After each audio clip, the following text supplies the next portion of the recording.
ഹരേ കൃഷ്ണ. ഓം നമ ശിവായ. ശിവരാത്രി മാഹാത്മ്യം. പണ്ട് പണ്ട് സൂര്യവംശത്തിൽ മിത്രസഹൻ എന്ന പേരിൽ പ്രസിദ്ധനായ രാജാവുണ്ടായിരുന്നു.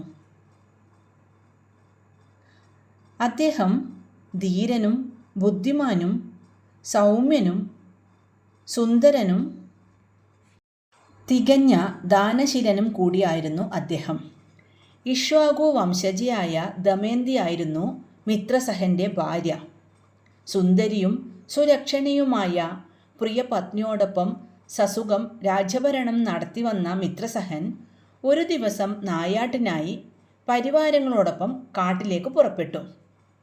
അനേകം മൃഗങ്ങളെ വേട്ടയാടി വിരഹിച്ചു നടക്കുന്ന രാജാവിൻ്റെ മുന്നിൽ പെട്ടെന്നാണ് അത്യുഗ്രനായ ഒരു രാക്ഷസൻ പ്രത്യക്ഷപ്പെട്ടത്.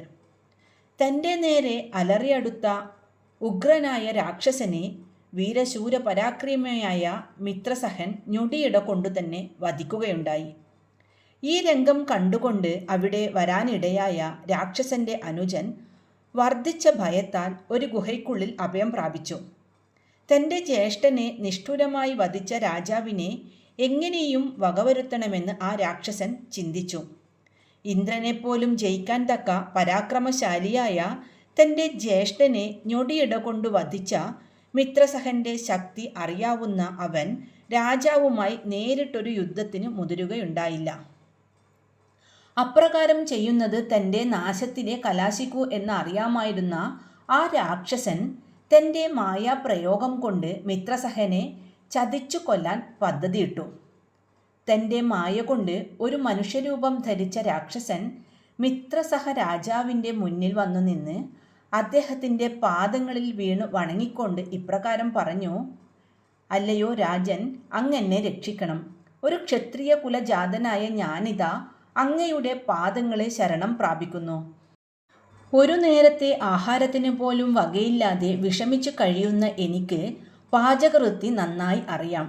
ആഹാരവും വസ്ത്രവും കിടക്കാനൊരിടവും തന്നാൽ ഈയുള്ളവൻ എന്നെന്നും അങ്ങയുടെ ദാസനായി കഴിഞ്ഞുകൊള്ളാം. ദയാലുവായ രാജാവ് മറ്റൊന്നും ചിന്തിക്കാതെ തൻ്റെ കാൽക്കൽ വീണ് യാചനാസ്വരത്തിൽ അപേക്ഷിക്കുന്ന ആ മായാരാക്ഷസനെ തൻ്റെ പാചകക്കാരനായി നിയമിച്ചു. മായാരാക്ഷസൻ മിത്രസഹനെ ചതിക്കാനുള്ള ഊഴവും കാത്ത് പാചകവൃത്തിയാൽ ദിവസങ്ങൾ തള്ളി നീക്കി. മിത്രസഹൻ്റെ പിതാവിൻ്റെ ശ്രാദ്ധദിനം വന്നെത്തി. രാജാവ് കുലഗുരുവായ വസിഷ്ഠനെ വിളിച്ചു വരുത്തി അദ്ദേഹത്തിൻ്റെ പാദം കഴുകി പൂജിച്ച് സൽക്കരിച്ചു. ശ്രാദ്ധമൂട്ടിന് വേണ്ടതെല്ലാം തയ്യാറാക്കിയ രാക്ഷസനായ പാചകക്കാരൻ സർവ്വവിഭവങ്ങളും വസിഷ്ഠമുനിക്ക് വിളമ്പുന്നതോടൊപ്പം മനഃപൂർവ്വം മിത്രസഹനെ ചതിക്കാനായി മനുഷ്യമാംസം കറിയാക്കിയതുകൂടി ഇലയിൽ വിളമ്പി. താപസശ്രേഷ്ഠനായ വസിഷ്ഠനെ തനിക്കുള്ള ഭോജ്യവസ്തുക്കളുടെ കൂട്ടത്തിൽ മാംസക്കറി വെച്ചിരിക്കുന്നത് കണ്ടെത്താൻ അധിക സമയം വേണ്ടി വന്നില്ല. കോപം കൊണ്ട് ജ്വലിച്ച മാമുനി അതിക്രൂരമാം വിധം രാജാവിനെ ഇങ്ങനെ ശപിച്ചു: ഹേ മിത്രസഹ, നിന്റെ സൽക്കാരം ബഹുകേമം തന്നെ. ഏറ്റവും നിന്ദ്യമായ മനുഷ്യമാംസം തന്ന് എന്നെ നീ ചതിക്കാൻ ശ്രമിച്ചതിന് നിന്നെ ഞാൻ ശപിക്കുകയാണ്. ഹേ ദുഷ്ട, രാക്ഷസ സ്വഭാവം കാട്ടിയ നീ ഇന്നു മുതൽ രാക്ഷസനായി 12 വർഷം അലഞ്ഞു തിരിയട്ടെ. വസിഷ്ഠമുനിയുടെ ശാപവാക്കുകൾ കേട്ട് സങ്കടവും കോപവും വന്ന മിത്രസഹരാജൻ ഇങ്ങനെ പറഞ്ഞു: അല്ലയോ താപസശ്രേഷ്ഠ, പരമാർത്ഥം മനസ്സിലാക്കാതെയാണല്ലോ അങ്ങെന്നെ ശപിച്ചത്. സൂര്യവംശത്തിൽ പിറന്നവരാരെങ്കിലും ഇത്തരത്തിലൊരു നീചവൃത്തി ചെയ്യുമെന്ന് അങ്ങേക്ക് തോന്നുന്നുണ്ടോ? കേവല കോപത്താൽ ഈ ദാസനെ ശപിച്ചത് തികച്ചും സാഹസമായിപ്പോയി. അതിനാൽ എൻ്റെ തപശക്തി ഉപയോഗിച്ച് ഞാനിതാ അങ്ങയെയും ശപിക്കാൻ പോവുകയാണ്.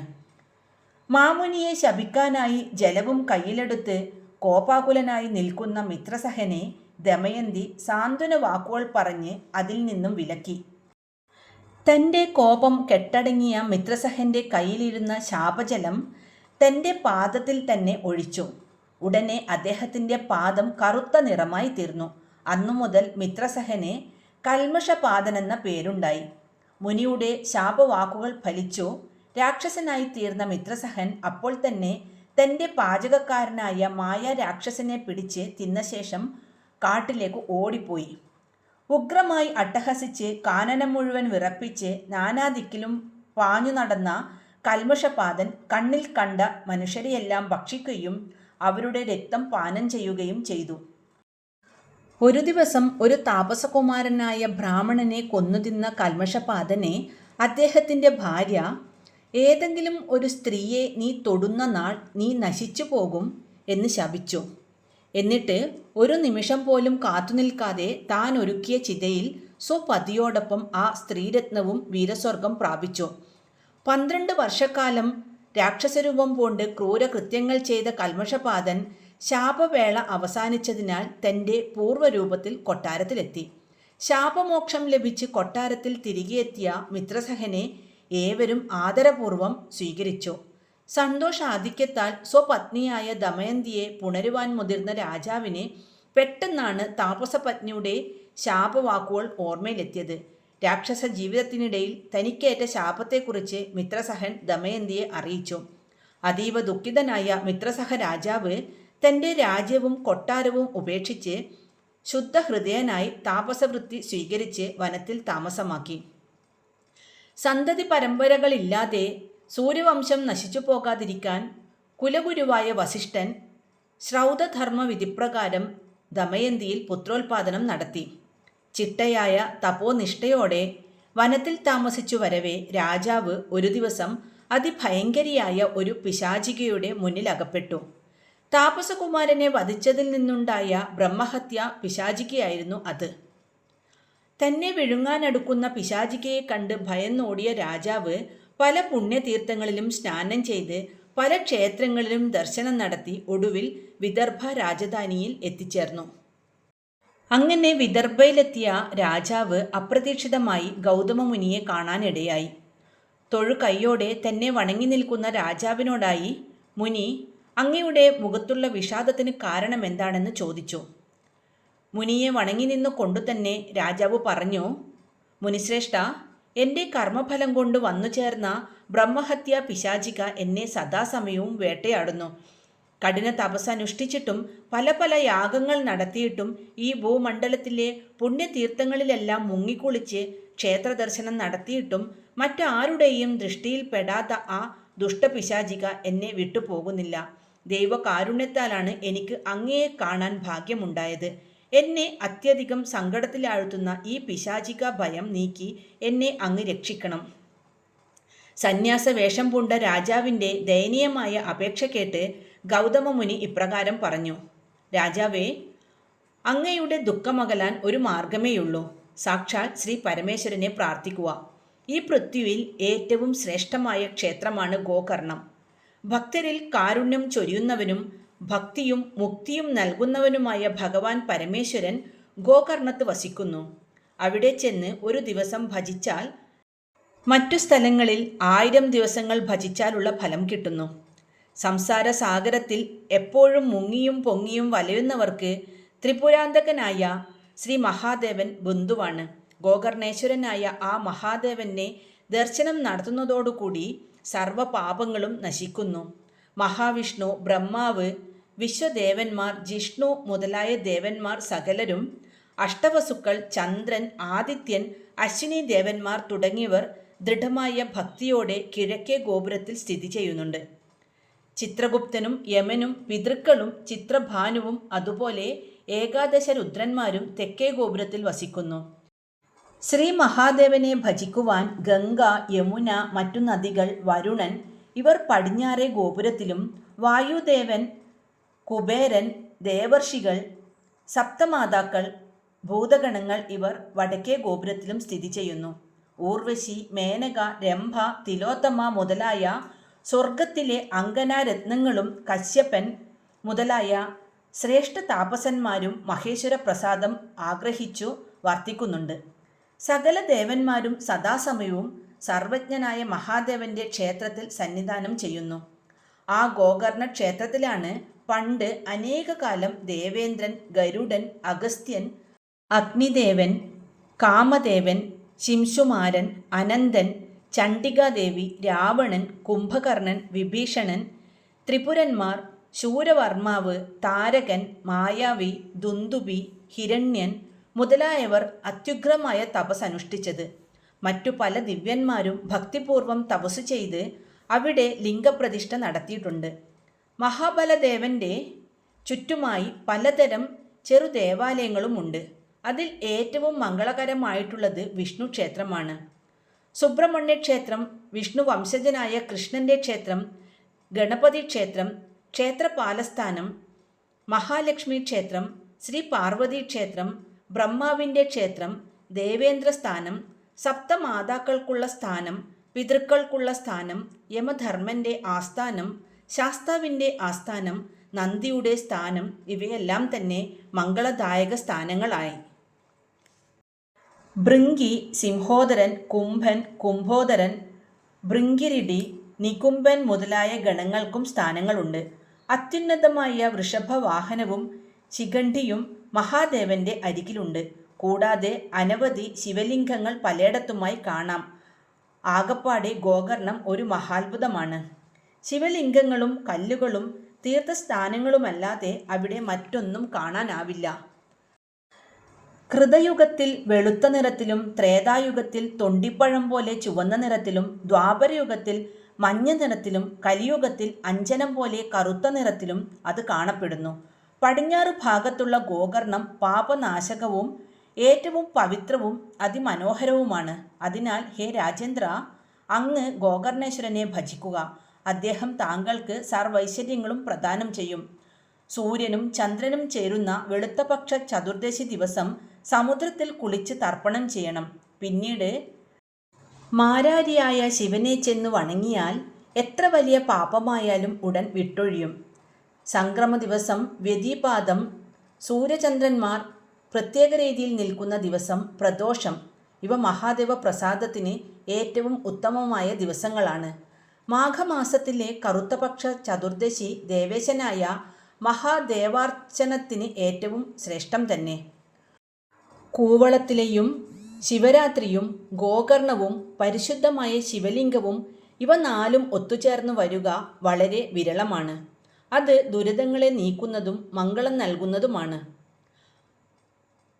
നാലും ഒത്തുചേർന്ന് ശിവാർച്ചന ചെയ്യാൻ പുണ്യവാന്മാർക്കേ സാധിക്കൂ. ഹേ മഹാത്മാവേ, കഷ്ടം! ശിവരാത്രി വ്രതം അനുഷ്ഠിക്കാൻ മനുഷ്യർക്ക് മനസ്സില്ലെങ്കിൽ എന്താ ചെയ്യുക? രാജാവേ, എല്ലാം കൂടി ആലോചിക്കുമ്പോൾ ഒരു കാര്യം ധരിക്കാം. ജഗന്മോഹിനിയായ സാക്ഷാൽ മഹാമായ ശക്തിശാലിനിയാണ്. ഹേ മഹാത്മാവേ, കേട്ടുകൊള്ളുക. കഴിഞ്ഞ ദിവസം ഞാനും എൻ്റെ ശിഷ്യന്മാരും ശിവരാത്രി വ്രതം നോറ്റു. രാത്രി ഉറങ്ങാതെ ശിവാരാധന നിർവഹിച്ചു. മുഖ്യക്ഷേത്രമായ ഗോകർണ ക്ഷേത്രത്തിലാണ് ഇങ്ങനെ കഴിഞ്ഞത്. ശിവരാത്രി നാളിൽ പെണ്ണുങ്ങളും ആണുങ്ങളും കുട്ടികളും വയസ്സന്മാരും ആയി അനേകായിരം ജനങ്ങൾ ഗോകർണത്തിൽ എത്തിച്ചേർന്നു. ബ്രാഹ്മണ, ക്ഷത്രിയ, വൈശ്യ, ശൂദ്ര ജാതിയിൽപ്പെട്ട സകലരും വന്നിരുന്നു. സിദ്ധന്മാർ, ചാണരന്മാർ, യക്ഷന്മാർ, ഗന്ധർവന്മാർ, സാധ്യന്മാർ, കാമ്പുരുഷന്മാർ, വിദ്യാധര പ്രധാനികൾ, ഇന്ദ്രൻ, ബ്രഹ്മാവ്, ദേവതകൾ, സൂര്യചന്ദ്രന്മാർ, നവയോഗികൾ, അഷ്ടവസുക്കൾ, ദിവ്യന്മാരായ മഹർഷിമാർ, മഹാവിഷ്ണു, ബ്രാഹ്മണ ശ്രേഷ്ഠന്മാർ, സരസ്വതി, മഹാലക്ഷ്മി, ദേവസ്ത്രീകൾ, ശചീദേവിയും തോഴിമാരും, അസുരന്മാർ, മഹാസർപ്പങ്ങൾ, ഗരുഡൻ, ഇങ്ങനെ ബ്രഹ്മാണ്ഡത്തിലുള്ള നാനാജാതി ജീവജാലങ്ങളും ശിവരാത്രി മഹോത്സവത്തിന് ഗോകർണ ക്ഷേത്രത്തിൽ ഒത്തുചേർന്നു.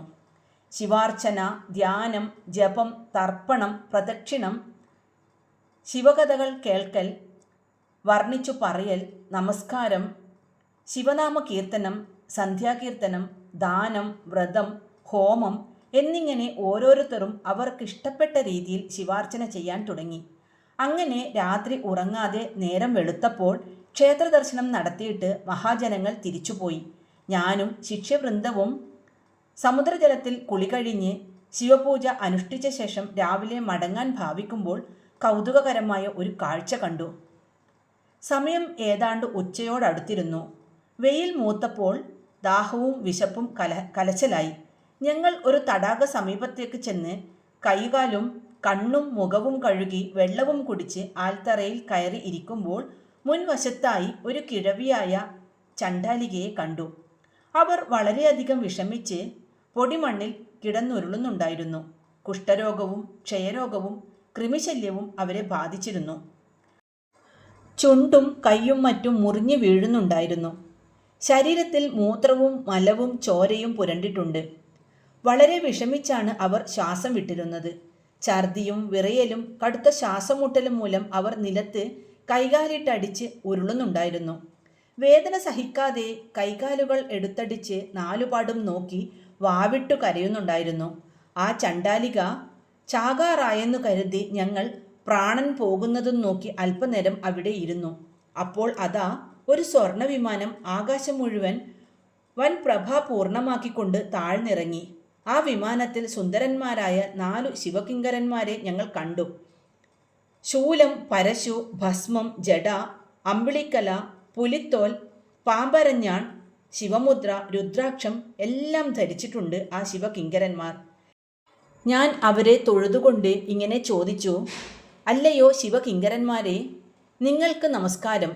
നിങ്ങളെ കണ്ടതിനാൽ എൻ്റെ ജന്മം സഫലമായി. നിങ്ങൾ എന്തിനാണ് ഇങ്ങോട്ട് വന്നതെന്ന് പറയൂ. ജനങ്ങൾക്ക് നന്മ ചെയ്യാൻ സഞ്ചരിക്കുകയാണോ അതോ ഭൂമിയിലെ ഞങ്ങളുടെ ദുഷ്കൃത്യങ്ങളുടെ കണക്കെടുക്കാൻ നടക്കുകയാണോ? ശ്രീ പരമേശ്വര കിങ്കരന്മാരായ നിങ്ങൾ ദയവായി പരമാർത്ഥം അറിയിച്ചാലും.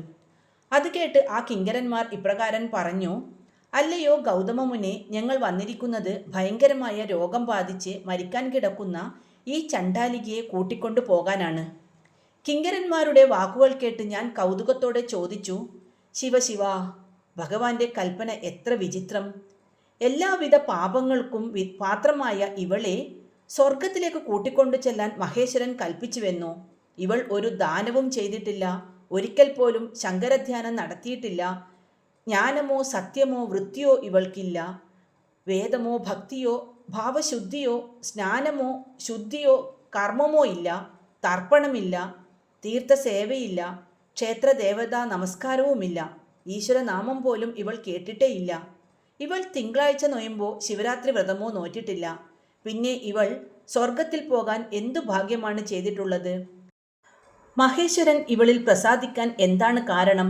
പാപകർമ്മത്തിന് പാപവും പുണ്യകർമ്മത്തിന് പുണ്യവുമാണല്ലോ ലഭിക്കേണ്ടത്. ഏതായാലും മഹേശ്വരൻ്റെ കൽപ്പന ലംഘിക്കാതെ വേഗം ഈ ദുഷ്ടയെ നിങ്ങൾ കൊണ്ടുപോവുക. എൻ്റെ ഇപ്രകാരമുള്ള വാക്കുകൾ കേട്ട് പുഞ്ചിരി തൂകിക്കൊണ്ട് ശിവകിങ്കരന്മാർ എന്നോടിങ്ങനെ പറഞ്ഞു, ഹേ മാമുനിശ്രേഷ്ഠ, കേൾക്കാൻ കൗതുകമുണ്ടെങ്കിൽ ഞങ്ങൾ പറയുന്നത് സശ്രദ്ധം കേട്ടുകൊള്ളുക. അപ്പോൾ അങ്ങയുടെ മനസ്സിലുള്ള എല്ലാ സംശയങ്ങളും മാറുന്നതായിരിക്കും. കഴിഞ്ഞ ജന്മത്തിൽ ഈ ചണ്ഡാലിക അതിസൗന്ദര്യവതിയായ അമ്പിളിക്കല പോലെ ദിനംപ്രതി വളർന്നു വന്നവളാണ്. സൗമിനി എന്നു പേരായ ഒരു ബ്രാഹ്മണ സ്ത്രീയായിരുന്നു ഇവൾ. അതിസുന്ദരിയും ശൃംഗാരരസികയുമായിരുന്നു. മാതാപിതാക്കന്മാരുടെ ലാളനയേറ്റ് അത്യന്തം സന്തോഷത്തോടെയാണ് ഇവൾ വസിച്ചത്. യൗവനയുക്തിയായപ്പോൾ സൗന്ദര്യവും വർദ്ധിച്ചു. സുന്ദരിയായ തങ്ങളുടെ മകളെ ആ മാതാപിതാക്കൾ അനുയോജ്യനായ ഒരു ബ്രാഹ്മണകുമാരനെ വേളി കഴിപ്പിച്ചു കൊടുത്തു. ബ്രാഹ്മണ യുവാവുമായി സൗമിനി സന്തോഷത്തോടും ഗർവോടും കൂടി മദനലീലകൾ ആടി വസിച്ചു വന്നു. കുറച്ചുനാൾ കഴിഞ്ഞപ്പോൾ ബ്രാഹ്മണന് രോഗം പിടിപെട്ടു. അയാളുടെ രോഗം നാൾക്കുനാൾ വർദ്ധിച്ചു വന്നു. സൗമിനിക്ക് അയാളോട് വെറുപ്പും അപ്രിയവുമായി. അങ്ങനെ 10-30 ദിവസം കഴിഞ്ഞപ്പോൾ ബ്രാഹ്മണൻ അന്തരിച്ചു. കർമ്മഫലം എന്നല്ലാതെ എന്താണ് പറയുക? ഭർത്താവിൻ്റെ വേർപാടിൽ സൗമിനി വളരെ ദുഃഖിച്ചു വസിക്കുമ്പോൾ യൗവനത്തിൻ്റെ കൊടുങ്കാറ്റ് ആഞ്ഞടിക്കുകയാൽ ഈശ്വര വിചാരമാകുന്ന ദീപം അവളിൽ നിന്നും പൊലിഞ്ഞുപോയി. കാമപീഡയാൽ വളരെ അലഞ്ഞ് സൗമിനി പതുക്കെ ജാരസംസർഗം ആരംഭിച്ചു. അതിനുള്ള സ്ഥലം അത്യന്തം ഗൂഢമായി വെച്ചു. മനോഭാവ പ്രഭാവത്താൽ മനോന്മത്തയായ സൗമിനി ദിനംപ്രതി ഗൂഢപുരുഷന്മാരെ വരുത്തി രതിക്രീഡ തുടർന്നു. കാലം നീങ്ങിയപ്പോൾ സൗമിനി നിത്യവും ജാരന്മാരെ തിരക്കി സന്ധ്യാവേളയിൽ ഇറങ്ങി നടപ്പും തുടങ്ങി. തന്നെ ആരും കാണുന്നില്ലെന്നും തൻ്റെ ഈ രഹസ്യം ആർക്കും അറിയില്ലെന്നും അവൾ ധരിച്ചു. അങ്ങനെയിരിക്കെ സൗമിനി ഗർഭിണിയായി. വീട്ടുകാർ അതറിഞ്ഞ് അവളെ ആട്ടിപ്പുറത്താക്കി. ഭർത്താവിൻ്റെ അനുജന്മാരും മറ്റു ബ്രാഹ്മണന്മാരും ചേർന്ന് തലമുടി പിടിച്ചു വലിച്ചിഴച്ച് സൗമിനിയെ കാട്ടിൽ കൊണ്ടാക്കി വേണ്ടത്ര പ്രഹരം ഏൽപ്പിച്ചിട്ട് പോന്നു. നിരാശ്രയായ സൗമിനി കാട്ടിലൂടെ അലഞ്ഞു നടന്ന് അവസാനം അടുത്തുള്ളൊരു രാജ്യത്തെത്തിച്ചേർന്നു. പല ദേശങ്ങളിലും അലഞ്ഞു നടന്ന അവളെ ആരോഗ്യവാനും വീരനുമായ ഒരു ശൂദ്രൻ കണ്ടു മോഹിച്ചു.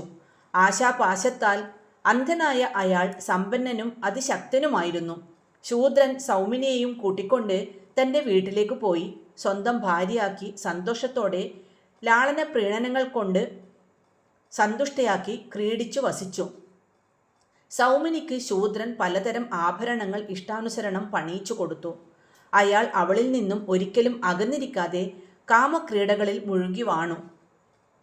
കാമിനിയും സുന്ദരിയും സുഭാഷിണിയുമായി സൗമിനി കാമക്കേളികൾ കൊണ്ട് ശൂദ്രനെ വശപ്പെടുത്തി. മദ്യപാനവും മാംസഭക്ഷണവും അവൾക്ക് ഏറെ പ്രിയമായി. അങ്ങനെ കുറേ കാലം കഴിഞ്ഞപ്പോൾ 4-5 പുത്രന്മാരുണ്ടായി. സന്തുഷ്ടയായി സൗമിനി ശൂദ്രഗൃഹത്തിൽ വസിക്കുമ്പോൾ ഒരു ദിവസം അയാൾ മറ്റു ജോലികൾക്കായി അകലെ ഒരിടത്തേക്ക് പോയി. രാത്രി മദ്യപാനം കഴിഞ്ഞപ്പോൾ സൗമിനിക്ക് ആട്ടിറച്ചി തിന്നാനൊരു കൊതി. ഉറക്കമുപേക്ഷിച്ച് വാളുമെടുത്തുകൊണ്ട് ആടിനെ അന്വേഷിച്ച് തൊഴുത്തിലേക്ക് പോയി.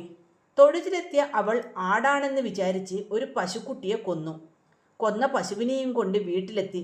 വെളിച്ചത്ത് നോക്കുമ്പോഴാണ് തനിക്ക് പറ്റിയ തെറ്റ് അവൾക്ക് മനസ്സിലായത്. അപ്പോൾ അവൾ കഷ്ടം, ശിവശിവ എന്നു പറഞ്ഞ് സങ്കടപ്പെട്ടു. മുജ്ജന്മ സുകൃതം കൊണ്ടാണ് ശങ്കരനാമം ഉച്ചരിക്കാൻ അവൾക്ക് കഴിഞ്ഞത്. ശിവനാമം ഒരു പ്രാവശ്യം ഉച്ചരിച്ചാൽ പോലും സ്വഭാവം നന്നാവുകയും പാപങ്ങൾ നീങ്ങുകയും ചെയ്യും. ശിവ എന്ന 2 അക്ഷരം അതിപാവനവും മംഗളകരവുമാണ്. ആ നാമം യാദൃശ്ചികമായി ജപിച്ചിട്ട് സൗമിനി 2 നാഴിക നേരം നിശബ്ദയായി നിന്നു. പിന്നീട് പശുക്കുട്ടിയുടെ മാംസം വേവിച്ചു ഭക്ഷിച്ചു. പകുതി ഭക്ഷിച്ച ശേഷം പകുതി പുറത്തെടുത്തിട്ടിട്ട് അവൾ, ദൈവമേ, ഹാഹാ, കഷ്ടം, ക്രൂരനായ ഒരു പുലി വന്ന് പശുക്കുട്ടിയെ ഭക്ഷിച്ചു പോയിരിക്കുന്നു. രക്ഷിക്കുവിൻ, രക്ഷിക്കുവിൻ, തീറ്റ കഴിഞ്ഞ് പുലി പോകുന്നു, പുലിയെ കൊല്ലുവിൻ എന്ന് പറഞ്ഞ് ഉച്ചത്തിൽ വാവിട്ട് കരഞ്ഞു. സമീപ ഗൃഹത്തിൽ നിന്നും ശൂദ്രവർഗങ്ങളെല്ലാം ഓടി വന്ന് നോക്കി. ചിന്ന ഭിന്നമായ പശുമാംസം കണ്ട് അവർ മൂക്കത്ത് വിരൽ വെച്ചു. തങ്ങളിൽ നോക്കി എല്ലാവരും പരിതാപം പ്രകടിപ്പിച്ച് പിരിഞ്ഞുപോയി. പിറ്റേ ദിവസം രാവിലെ തൊഴുത്തിൻ്റെ ഉടമസ്ഥനായ ശൂദ്രൻ വന്ന് കഥകൾ അറിഞ്ഞ് ദുഃഖിച്ചു. അയാൾ വീണ്ടും പശുക്കളെ പാലിച്ചുകൊണ്ട് വസിച്ചു. 10-30 കൊല്ലം കഴിഞ്ഞപ്പോൾ ശൂദ്ര ഭാര്യയായ സൗമിനി ഒരു ദിവസം മരിച്ചു. യമലോകത്തെത്തിയ അവളുടെ ധർമാധർമ്മങ്ങൾ ധർമ്മരാജാവ് പരിശോധിച്ചു. അധർമ്മ ഫലാനുഭവത്തിന് ഘോരമായ നരകത്തിൽ വസിപ്പിച്ച ശേഷം കൂടുതൽ പീഡനത്തിനായി ചണ്ടാലിയുടെ ഗർഭത്തിലെത്തിച്ചു. ചണ്ടാലി കറുത്തിരുണ്ട കുരുടിയായ ഒരു കുട്ടിയെ പ്രസവിച്ചു. കണ്ണു കാണാൻ വയ്യാത്ത കുട്ടിയെ ക്രൂരനായ പിതാവ് വളരെയധികം പീഡിപ്പിച്ചാണ് വളർത്തിയത്. മറ്റു കുട്ടികളും പട്ടിയും തിന്ന ശേഷിച്ച ചോറും പഴങ്കഞ്ഞിയും കഞ്ഞിവെള്ളവും ആ കുട്ടിയെ കുടിപ്പിച്ചു. ആ കുട്ടി പട്ടിണി കിടന്ന് വാവിട്ട് നിലവിളിച്ചു. ചൂടേറിയ വെയിലത്ത് കിടന്ന് കഷ്ടപ്പെട്ടു. ഒടുവിൽ കുഷ്ഠവും ക്ഷയവും ബാധിച്ചു. മുഖവും കൈകാലുകളും പഴുത്ത് ദുർഗന്ധം വമിച്ചപ്പോൾ ചണ്ടാലൻ അവളെ കാട്ടിൽ കൊണ്ടുപോയി ഉപേക്ഷിച്ചു. അവൾ ഒരു വടിയും ചട്ടിയും എടുത്ത് നാടുതോറും തെണ്ടി ജീവിച്ചു തുടങ്ങി. ചിലർ വല്ലതും കൊടുത്തു, മറ്റു ചിലർ അറപ്പോടും വെറുപ്പോടും നോക്കി പരിഹസിച്ചു. ഇങ്ങനെ നടക്കുന്ന കാലത്തൊരിക്കൽ ശിവരാത്രി മഹോത്സവത്തിന് ഗോകർണത്തേക്ക് പോകുന്ന ആളുകളുടെ പിന്നാലെ ചണ്ടാലിയും കൂടി. നല്ല ഭക്ഷണവും വസ്ത്രവും കിട്ടുന്നതോർത്താണ് അവൾ പോയത്. സദ്യക്ക് പോകുന്ന ആൾക്കാരാണെന്ന് ധരിച്ച് വളരെ വിഷമിച്ച് വടിയും കുത്തി യാത്രക്കാരെ വിളിച്ചുകൊണ്ട് പിന്നാലെ ചെന്ന് അവരോട് ദീനസ്വരത്തിൽ ഇപ്രകാരം പറഞ്ഞു: എനിക്ക് അല്പമെങ്കിലും ആഹാരം തരണേ. ഒരു മുണ്ടുകൂടി തന്നാൽ വലിയ ഗുണം കിട്ടും. വിശപ്പും ദാഹവും വല്ലാതെ പെരുകുന്നു. ദേഹം തളർന്നു പോകുന്നു. നടക്കാൻ അല്പം പോലും കഴിയില്ല. 3-4 ദിവസമായി ഞാൻ പട്ടിണിയാണ്. എന്നെ കൊണ്ടുപോകാൻ ഒരു കാലനും മനസ്സില്ലാതായിരിക്കുന്നു. ബന്ധുക്കൾ ഉപേക്ഷിച്ചു. ആഹാരത്തിന് നിവൃത്തിയില്ല. മാളോരെ, ഇവളോട് അല്പം ദയ കാട്ടണേ. ഇങ്ങനെ വിളിച്ചു കരഞ്ഞ് കയ്യും നീട്ടിക്കൊണ്ടിരിക്കുന്ന ചണ്ടാലിക്ക് ശിവപൂജയ്ക്കായി കൂവളത്തിലയും കൊണ്ടുപോകുന്ന യാത്രക്കാരിൽ ഒരുവൻ ഒരു കൂവളത്തില ഇട്ടുകൊടുത്തു. അവൾ കൂവളത്തില കൈകൊണ്ട് തപ്പി നോക്കിയിട്ട് തിന്നാൻ കൊള്ളുന്നതല്ലെന്ന് മനസ്സിലാക്കി ദൂരെ കളഞ്ഞു. ഈശ്വരാ ദിനത്താൽ അവൾ ദൂരെ കളഞ്ഞ കൂവളത്തില ഒരു ശിവലിംഗത്തിൻ്റെ ശിരസിലാണ് വീണത്. ആഹാരം കിട്ടാഞ്ഞതിനാൽ അന്ന് ഉറങ്ങാനും കഴിഞ്ഞില്ല. 1 യോജന കരഞ്ഞു വിളിച്ചു നടന്നു. സങ്കടപ്പെട്ട ചാണ്ടാലി അങ്ങനെ ആ രാത്രി പിന്നിട്ടു. നേരം പുലർന്നപ്പോൾ ജനങ്ങളെല്ലാം അവരവരുടെ വഴിക്ക് പോയി. ചണ്ഡിക ക്ഷേത്രത്തിന് മുന്നിൽ കടൽ തീരത്ത് ചണ്ടാലി രാത്രി കഴിച്ചുകൂട്ടി. ജനലക്ഷങ്ങളുടെ ബഹളമെല്ലാം തീർന്നപ്പോൾ അത്യന്തം ആർത്തയായ അവൾ ഇവിടെ വന്നു ചേർന്നു. ചാകാറായപ്പോൾ കാലപുരിക്ക് പോകാൻ ഒരുങ്ങിക്കിടക്കുന്നു. സന്ധികളെല്ലാം തളർന്ന് ശരീരം ആകെ ക്ഷീണിച്ച് സങ്കടം സഹിക്കാതെ കരയുകയാണ്. മർമ്മങ്ങൾ തോറുമുള്ള വേദന കൊണ്ടും ദുഷ്കർമ്മ ഫലത്താലും വളരെ സങ്കടപ്പെട്ടു കഴിയുന്നു. അന്തിമ നിമിഷം സമീപിച്ച ചണ്ഡാലിയെക്കുറിച്ച് ദയാനിധിയായ ശ്രീ പരമേശ്വരൻ ചിന്തിച്ച് 2 നാഴിക മുമ്പാണ് ഞങ്ങളെ വിളിച്ച് ഇവളെ കൊണ്ടുവരാൻ ആവശ്യപ്പെട്ടത്.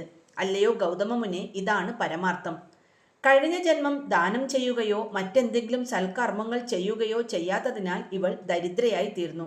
എങ്കിലും ഇപ്പോൾ മംഗലസ്ഥാനം പ്രാപിക്കാൻ അർഹയായിരിക്കുന്നു. പണ്ട് അന്നദാനം നൽകാതിരുന്നതിനാലാണ് ഇവളുടെ ദാരിദ്ര്യത്തിന് കാരണം. പശുവിനെ കൊന്നതിനാൽ ഇവൾ ചണ്ഡാലിയായി തീർന്നു. ഈശ്വര കൽപ്പിതം ആർക്കു തന്നെ ലംഘിക്കാൻ കഴിയും? പണ്ട് സദാസമയവും മദ്യപാനം ചെയ്ത് നടന്നിരുന്നതിനാലാണ് കണ്ണ് കാണാതവളായി പിറന്നത്. ജാരസംസർഗം മൂലം ഇവൾക്ക് ഭർത്താവും ഉണ്ടായില്ല. നിർലജ്ജം ജാരന്മാരെ ആലിംഗനം ചെയ്യുകയാൽ കുഷ്ഠരോഗം ബാധിച്ചു. ബ്രാഹ്മണകുലത്തിൽ പിറന്നിട്ടും ശൂദ്രനെ ഭർത്താവാക്കിയതിനാൽ ദേഹമെങ്ങും അസഹനീയമായ വേദനയും ദുർഗന്ധവും ഉണ്ടായി. അഭിവദ്യയായ അവൾ നിർലജ്ജം കള്ളുകുടിച്ച് മതിക്കയാൽ ക്ഷയരോഗവും ബാധിച്ചു. കഴിഞ്ഞ ജന്മത്തിലെ ദുഷ്കർമ്മഫലം സകലരും ഈ ജന്മത്തിൽ അനുഭവിക്കണം. കാലാകാലനായ മഹാദേവനെ സ്മരിച്ചാൽ എല്ലാവിധ പാപങ്ങളും രോഗങ്ങളും വിട്ടുമാറും. കഴിഞ്ഞ ജന്മം അവസാന കാലത്ത് ഇവൾ യമധർമ്മന്റെ മുമ്പിൽ ഹാജരാക്കപ്പെട്ടപ്പോൾ സാമാജികന്മാർ ഇവളുടെ സുഹൃത ദുഷ്കൃത്യങ്ങളെക്കുറിച്ച് ചിന്തിച്ചു. ബ്രാഹ്മണ വംശത്തിൽ ജനിച്ചവൾ മറ്റു ഹീനജാതിയോട് ചേർന്നതിനാൽ ഇവളെ നരകത്തിൽ പാർപ്പിക്കണമെന്ന അഭിപ്രായം ഉണ്ടായി. പശുക്കുട്ടിയെ കൊന്നത് മഹാപാപമാണെങ്കിലും ഇവൾ ശിവനാമം ഉച്ചരിച്ചു. അപ്പോൾ സകല പാപങ്ങളും ശമിക്കേണ്ടതാണ്. നിരാഹാരയായി ശിവരാത്രി ദിവസം ഉറക്കമൊഴിച്ച് ഗോകർണ ക്ഷേത്രത്തിൽ വന്ന കൂവളത്തില കൊണ്ട് മംഗളകരനായ ശ്രീ പരമേശ്വരനെ യാദൃശ്ചികമായി പൂജിച്ചതിനാൽ ഇവളെ ശിവലോകത്തെത്തിക്കാൻ വന്നതാണ്. അല്ലയോ മഹാമുനെ, ഞങ്ങളിതാ പോകുന്നു. ഇത്രയും പറഞ്ഞ ശേഷം ശിവകിങ്കരന്മാർ ചണ്ഡാലിയെ സുവർണ വിമാനത്തിൽ കയറ്റി.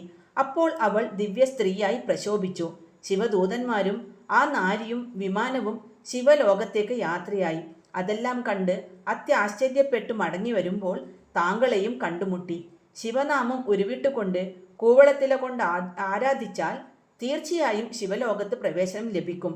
അതുകൊണ്ട് താങ്കൾ ഗോകർണ ക്ഷേത്രത്തിലേക്ക് പോകുക. അങ്ങയുടെ കടുത്ത സങ്കടം മഹാദേവാനുഗ്രഹത്താൽ വിട്ടുമാറും. അങ്ങ് ശിവലോകത്ത് ചെന്നു ചേരുമെന്നത് തർക്കമില്ലാത്ത കാര്യമാണ്. അതുമൂലം ജന്മസാഫല്യം ലഭിക്കുകയും ചെയ്യും. ഗൗതമമുനിയുടെ സുദീർഘമായ ഉപദേശം കേട്ട് സന്തുഷ്ടനായ രാജാവ് വിനയാന്വിതനായി ചോദിച്ചു, മഹാമുനിയെ, ശിവസ്ഥാനം എങ്ങനെയുള്ളതാണ്? അതിൻ്റെ ലക്ഷണം എന്തെന്നറിയാൻ എനിക്ക് അതിയായ ആഗ്രഹമുണ്ട്. അതേക്കുറിച്ച് അങ്ങ് വിവരിച്ചു പറഞ്ഞു തരണം. അപ്പോൾ ഗൗതമമുനി ഇപ്രകാരം പറഞ്ഞു, അല്ലയോ മഹാരാജാവേ, അങ്ങയുടെ ആഗ്രഹം നല്ലതു തന്നെ. ബ്രഹ്മലോകം മുതലായ സ്ഥാനങ്ങളിൽ പോലും കിട്ടാതെ ശാന്തിയും സമാധാനവും സൗഖ്യവും ശിവലോകത്ത് ലഭിക്കും. അവിടം എല്ലായ്പ്പോഴും പ്രകാശമാനമായിരിക്കും. എല്ലാ കാലത്തും മംഗളകരവും യാതൊരല്ലലും ഇല്ലാത്തതും അത്യന്തം പവിത്രവും ത്രിഗുണങ്ങളെ ജയിച്ചു നിൽക്കുന്നതും ഒരിക്കലും നാശമില്ലാത്തതുമാണ്. കാമം, ക്രോധം, മോഹം, തൃഷ്ണ, ലോഭം, താമസം, അനാവശ്യ കാഴ്ച, മതം, മാത്സര്യം, രാഗം, ദ്വേഷം, അഹങ്കാരം, അസൂയ, സുഖാസക്തി, ഹിംസ, ഈ വക ദുർഗുണങ്ങൾ വിട്ടകന്ന് ആ വക ശത്രുക്കളെ ജയിച്ച് മോക്ഷഹേതുക്കളായ ശമം, ദമം, സന്തോഷം, വിവേകം, ശാന്തി, ഈശ്വരഭക്തി, ഈശ്വരവിശ്വാസം, ക്ഷമ, ദയ, പവിത്രത, സത്യം, സത്യസന്ധത, സത്സംഗം, ദീനജനകാരുണ്യം, ദുർജനവർജനം, സൽക്കർമ്മങ്ങളിൽ തൽപരത, ഈ വക ഗുണങ്ങൾ കൈവന്നവർക്ക് ആ ശ്രേഷ്ഠ സ്ഥാനമായ ശിവലോകത്ത് വന്നു ചേരാൻ സാധിക്കും.